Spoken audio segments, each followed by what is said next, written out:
करना है समझाएगा कौन? अपन बतानी पड़ेगी जाके। 29 कानून मजदूरों के बदल दिए देश की सरकार ने, जो बड़ी भारी लड़ाइयों के बाद बने थे। उसमें वेतन का कानून था, उसमें काम के घंटे का कानून था,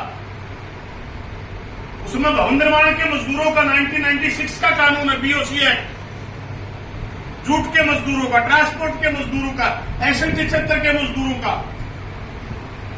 फैक्ट्री में काम करने वाले जो मजदूर हैं उनका। सामाजिक सुरक्षा के कानून बड़े बड़ी भारी लड़ाइयों के बाद बने थे। हमारा 1996 में बना था, देश तो 47 में आजाद हो गया था। लेकिन अब देश की सरकार ने निर्णय कर दिया ये पुराने कानून नहीं चलेंगे, नए कानून लेके आएंगे। नए कानून है, नए कोड, जिनको लेबर कोड बोला गया, सामाजिक सुरक्षा कोड में हमारे कानून को भी मर्ज कर दिया। मिनिमम वेज का जो एक्ट था उसको मर्ज कर दिया गया। कोई गारंटी नहीं, न्यूनतम वेतन बढ़ेगा नहीं बढ़ेगा कुछ नहीं पता।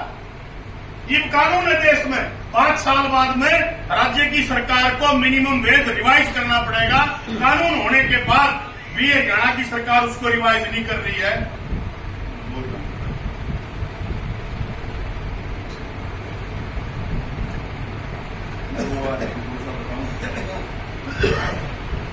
वो सामाजिक सुरक्षा कोड में मर्ज कर दिया। अभी शेष का कानून बना हुआ है, 1998 में बना था। 10 लाख से ऊपर कोई भी बिल्डिंग बनेगी उसको 1% टैक्स जो हमारे बोर्ड में जमा कराना पड़ेगा। अब उसको छूट दे रहे, वो 50 लाख पर ले जा रहे हैं। जब 10 लाख के ऊपर 1% टैक्स है तो वही बोर्ड में बहुत थोड़ा पैसा जमा हो रहा है। अगर उसकी सीमा बढ़ गई तो क्या हालत बनेगी? देश की सरकार की इच्छा यह है कि सारे पैसे को सेंट्रल गवर्नमेंट अपने पास कवर में करे। जैसे आज के दिन पूरे देश में 1.25 लाख करोड़ रुपए के आसपास अलग अलग कल्याण बोर्डों में, अलग अलग राज्यों के जो कल्याण बोर्ड है भवन निर्माण के, उनके अंदर जमा है। हमारे भी 6.5 लाख करोड़ के आसपास है। वो पूरे के पूरे पैसे को अपने कब्जे में करना चाहते। नया कानून लाया। पुराने कानून के तहत सेफ्टी का, हेल्थ का तमाम तरह के प्रोविजन थे। साइट पर काम करते हुए आपको क्रैच का प्रबंध करना पड़ेगा, सबस पानी का, शौचालय का प्रबंध करना पड़ेगा, रहने के लिए जगह देनी पड़ेगी। प्रवासी मजदूर आएंगे तो उनको डेढ़ा वेतन देना पड़ेगा। प्रवासी मजदूरों का कानून था 1979 का, माइग्रेंट वर्कर एक्ट। अब इन सबको लपेट दिया। किसके फायदे में? सरकार ये कह रही है पुराने हैं, अंग्रेजा के टाइम के बनोड़े कानून है। अरे बेशर्मो, अंग्रेजा के टाइम बनवाए किसने? हिंदुस्तान के लोग ही तो लड़े थे अंग्रेजों के खिलाफ। देश की आजादी के दौर में ट्रेड यूनियन एक्ट बना, बड़ी लड़ाइयों के बाद बना कि यूनियन बनाने का अधिकार मिलना चाहिए। अब ये उसको खत्म करना चाहते हैं। नई यूनियन रजिस्ट्रेशन करवाना आसान काम नहीं है, बहुत मुश्किल काम है। 1 अप्रैल से उसको लागू करना चाहते हैं। नोटिफिकेशन नहीं हुआ हालांकि अभी, लेकिन वो कह चुके 1 अप्रैल से पूरे देश में इसको लागू करेंगे। प्रभाव क्या पड़ेगा? मिनिमम वेज की गारंटी नहीं, काम के घंटे 8 से बढ़ा के 12, 14, 16 कितने हो सकते हैं कुछ नहीं पता, छूट दे दी। महिलाओं से रात की पाली में काम करवाया जाएगा। बच्चों से काम करवाने की छूट नहीं करवा सकते आप, बाल मजदूरी कानून में है लेकिन छूट दे दी। महिलाओं से रात की पाली में काम नहीं करवाया जा सकता, लेकिन करवा सकते हो, ये लिख दिया। अगर महिला सहमत है तो करवाया जा सकता है। जिसको ये पता है तेरा घर नहीं चलेगा तेरे काम किए बगैर, उसको साइन क्यों नहीं कर देंगे? कर देंगे वो, क्या ये देंगे? उसकी सहमति से कर देंगे। घटनाएं तो दिन में इतनी है, रात के टाइम क्या हालत बनेगी उनके साथ कुछ नहीं कह सकते। लूट और बढ़ेगी। इसलिए आप कह रहे हैं ये हड़ताल इन लेबर कोड के खिलाफ है। 20 मई को पूरे देश का मजदूर इकट्ठा होगा। हमारे कानून को खतरा है। इब तो कापी ब्लॉक और तो बचाने की कहा, आपका तो न्यूका बहुत चाय में होगा, सब कहेगा। आज से 4-5 साल पहले जब अब न्यूका कर देना कि ऑनलाइन हो गया, ये हमारी खाटखड़ी करेगा, जचे नहीं थी लोग के 20 दिन हो गया मैं, लेकिन अब धीरे धीरे समझ में आ रहा है कि गाड़ी गड़बड़ में चली गई। हमारी यूनियन के लोग कहे तो ठीक ही रहे थे कि गड़बड़ हो रही है।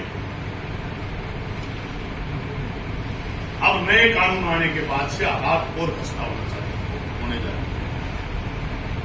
देश के बड़े कॉरपोरेट को कैसे फायदा पहुंचाया जाए, क्योंकि जब से मोदी की सरकार बनी है 65-66 लाख करोड़ रुपए बट्टे खाते में डाल चुकी सरकार।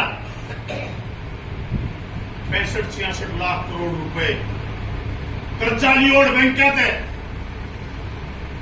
17.5 लाख करोड़ रुपए से ज्यादा के टैक्स माफ कर चुकी सरकार। हमारे से लुटा जा रहा है।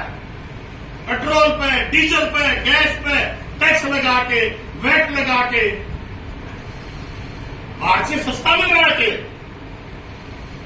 रूस का है मैं सस्ता देने में तैयार, लेकिन ये कलेक्टू बन रहे अमेरिका के, जो हमारे पर रोज नए टैक्स लाद रहा है। अभी कल परसों का बयान है, कल का ये अखबार में पड़ा। अमेरिका नए टैरिफ लागू करेगा, खेती में हस्तक्षेप करेगा, खेती में आएगा। खेती में आने का मतलब क्या है? हिंदुस्तान की खेती के ऊपर कब्जा करने की तरफ बढ़ेगा। फिर हम तो नहीं सोच सके हमारा तो के पटी पल्ले है, कर लेगा, हमारे के फर्क पड़ेगा, हमारा भी फर्क पड़ेगा। एमएसपी की गारंटी जो किसानी का आंदोलन जो मांग रहा है, अगर सरकारी खरीद बंद हो गई तो राशन डिपो पर मिलने वाला राशन भी बंद हो जाएगा। 2 साल पहले सरकार ने सरसों नहीं खरीदी, डिपो पर सरसों का तेल नहीं मिलता। क्यों? सरकार ने कह दिया सरसों ही नहीं है हमारे पास, सरसों हमने खरीदी नहीं, तेल कहां से देंगे?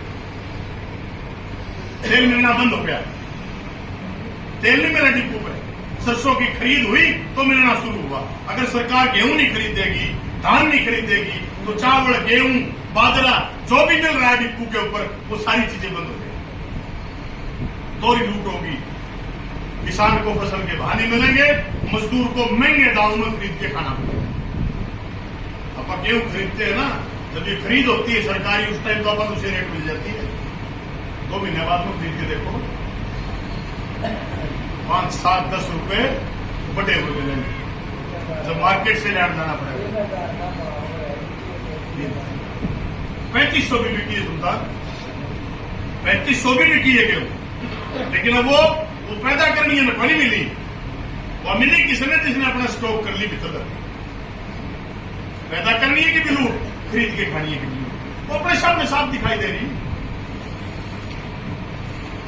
अब प्याज आएगा, अपने नजदीक 70 की मंडी है,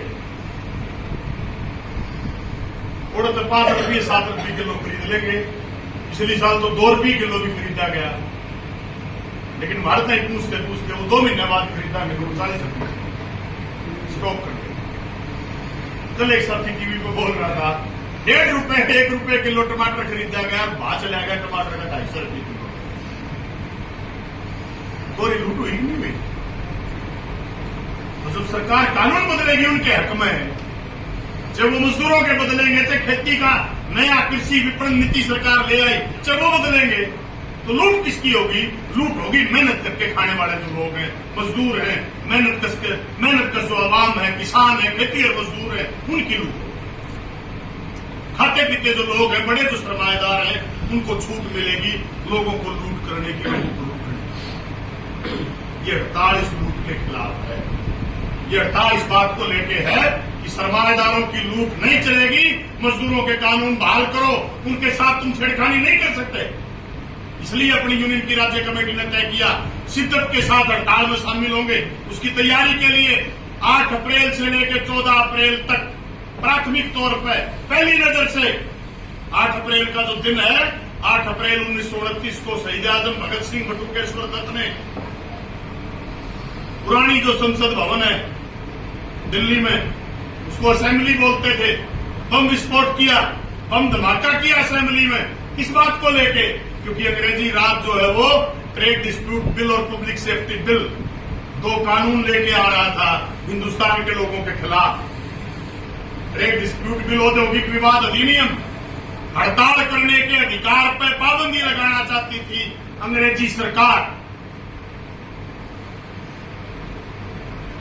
पब्लिक सेफ्टी बिल छूट लेना चाहती थी अंग्रेजों की सरकार, उसका जी करे जब वो सुभाष ने पकड़ ले बिना FIR दर्ज करे। सिर्फ इतना नहीं लगना चाहिए अंग्रेजों को कि हमें खतरा है कश्मीर से, दीनदयाल से, संदीप से, पकड़ लो उसको, FIR की जरूरत नहीं, ना गवाह चाहिए। पहले मेरी में फर्क किए थे, हालत भी वही है। हड़ताल करने के अधिकार से ही तो सरकार जो है उसको खत्म करना चाहती है नए लेबर कोड जाके। UAPA जैसे कानून ले आई, किसी को पकड़ के भीतर ठोक दो, 2-2 साल तक, 5-5 साल तक उसकी जमानत ना हो। हमने तय किया 8 अप्रैल से शुरू करेंगे, लेबर कोड के बारे में साथियों को जानकारी देंगे, इकाई सत्र तक जाएंगे।